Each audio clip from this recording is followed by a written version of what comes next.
Me? Yeah. I'd really love to, mate. That'd be great. I mean, I said it was a crap idea, but, you know, what she wants, she gets. Matthew! Matthew, bath time. Take care, Sarge. Thank you, Tony. Joy, that's really nice, thanks.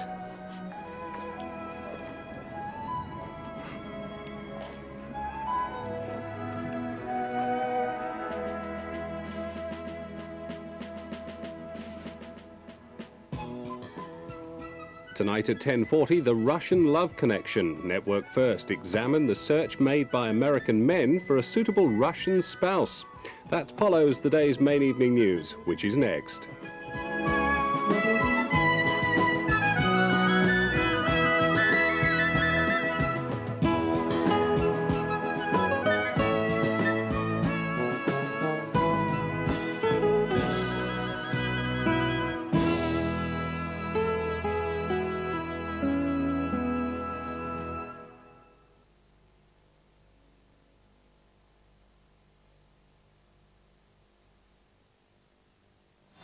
A true story. Excuse me, love.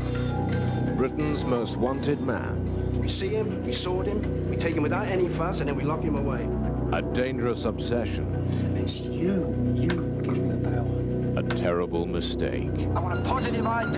Please! The shooting of Stephen Waldorf in the Saturday movie, Open Fire, Saturday at 9 on Meridian.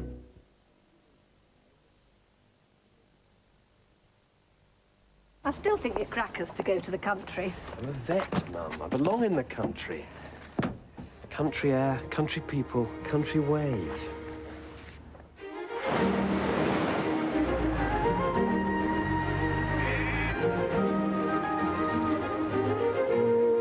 Here, you the new vet? Yes. Follow me. I need you. But I haven't even moved in yet. She'll be all right now.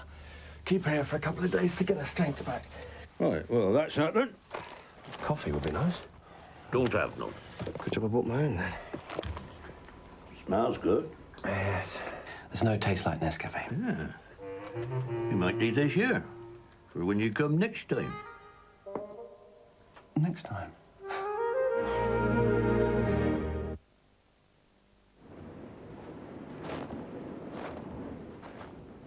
So long, darling. Bush. Bush. When your nose is bunged up, take Tunes.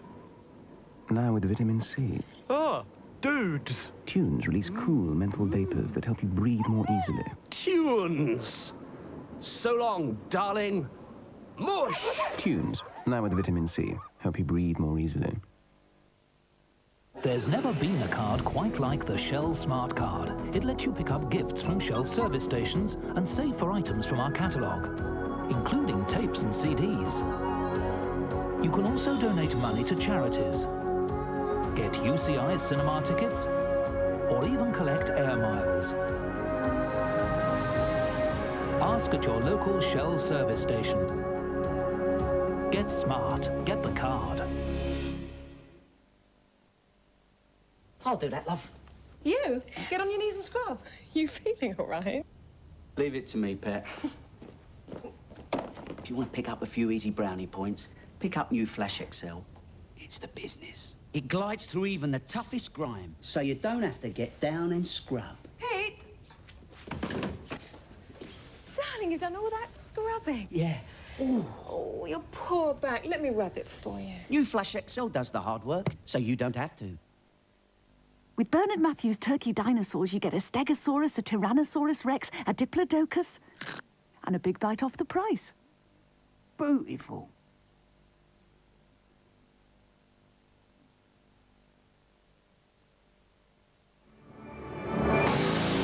On Meridian Late after ITN, parents blamed the army for their son's suicide at a base near Portsmouth.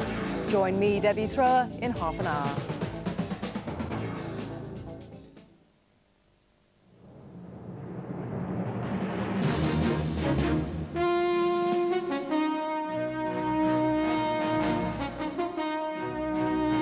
From ITN, News at 10 with Trevor McDonald.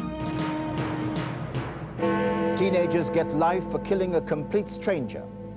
Clinton puts a brave face on a possible electoral disaster. The Doctor of Philosophy who ran IRA bombing campaigns. And a letter to the Queen. Manchester is lovely, Your Majesty. Please come to tea. Good evening. 2 former public school boys were jailed for life today for murdering a complete stranger. They did it, in their words, for the ultimate dare. Jamie Petrolini and Richard Elsey picked out their victim at random. They killed him as part of a mock initiation ceremony for the SAS. Today, the judge described the murder as brutal and senseless. ITN's Colin Baker reports from the Old Bailey. No more the journey home from court in the family Mercedes. Tonight, Richard Elsey went in a prison van to begin a life sentence for murder, as did his former friend James Petrolini, ex-Gordonston boy who convinced himself the killing of an innocent man was an SAS initiative test. The widow of the man they killed praised the verdicts, but she had too much hate for the pair who'd murdered her husband. He's a wonderful husband and father to the kids, and I will miss him forever and ever to the day I die. Right. Okay. The killing of Mohammed El Said said the judge was a brutal and senseless slaughter. He was the man in the wrong place at the wrong time. Passing sentence, Judge Dennison told Petrolini and Elsey that they had both become obsessed with killing and with death.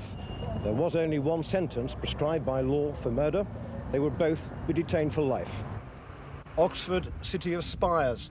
It was here in this ancient seat of learning that the teenage fantasies of Petrolini and Elsey spawned the plan of murder, the death of a total stranger. On the afternoon of Friday, January the 14th this year, the pair left Oxford on a coach bound for London. They carried with them bottles and cans of beer, 2 knives, 1 commando knife, and the hope of carrying out a killing. Elsey had convinced Petrolini he would have to be blooded before the SAS would accept him. At King's Cross, they toured the streets and bars looking for the right kind of victim. They asked barmen where they could find pimps and drug dealers. Petrolini later told police they were going to kill one for Queen and country. That night, Mohammed El Said was signing into a casino in Bayswater. These last pictures of him were taken by a security camera. Driving away later, he stopped at a road junction. Petrolini and Elsey jumped into the car and ordered Mohammed to drive into a side street. Elsey, in the rear seat, pulled the victim's head back. Petrolini cut his throat. Then they went back to Oxford on the bus.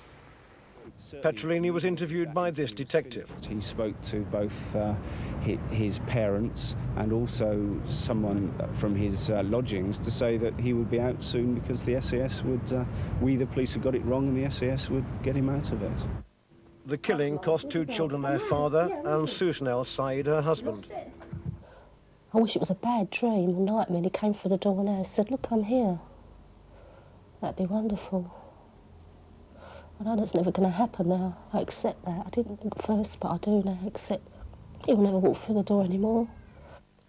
Petrolini and Elsey showed no emotion when they were sentenced. Neither have they shown remorse. Colin Baker, News at 10 at the Old Bailey. First results from the biggest electoral test of President Clinton's authority since he came to power are expected in the next few hours.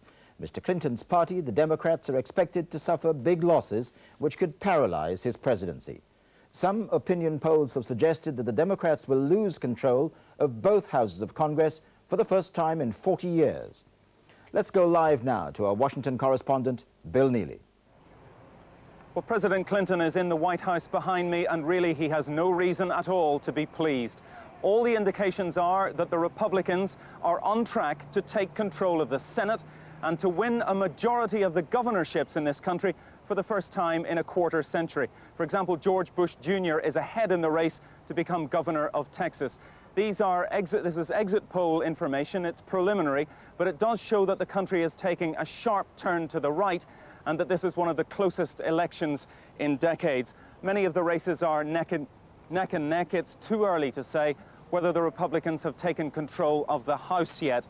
The only good news, it seems, for President Clinton is that Senator Edward Kennedy is well ahead in his race to be re-elected in Massachusetts, and that Senator Dianne Feinstein is winning her race in California. All presidents seem to lose in midterm elections, but really it's the scale of this defeat that is worrying. It is proving to be a watershed election that could cripple the Clinton presidency. The sound and fury of this election is in full swing. The candidates agreed on only one thing. The turnout is the key to this election. The president's party is seeking only to limit the damage. Historically, the president's party has always lost seats. So the big issue is, well, how many seats? Mr. Clinton, campaigning on radio from dawn, thinks not many. Well, I feel pretty good about it. I think a lot of these races are very, very tight. You can do it here! Which is why, to the bitter end, he was attacking the Republicans, who aim to make him a lame duck president. It is wrong to blame. It is right to build. It is wrong to be guided by fear. It is right to be animated by hope. And hope is all he has. This may have looked like a victory rally, but all the signs point to a huge defeat for the Democrats.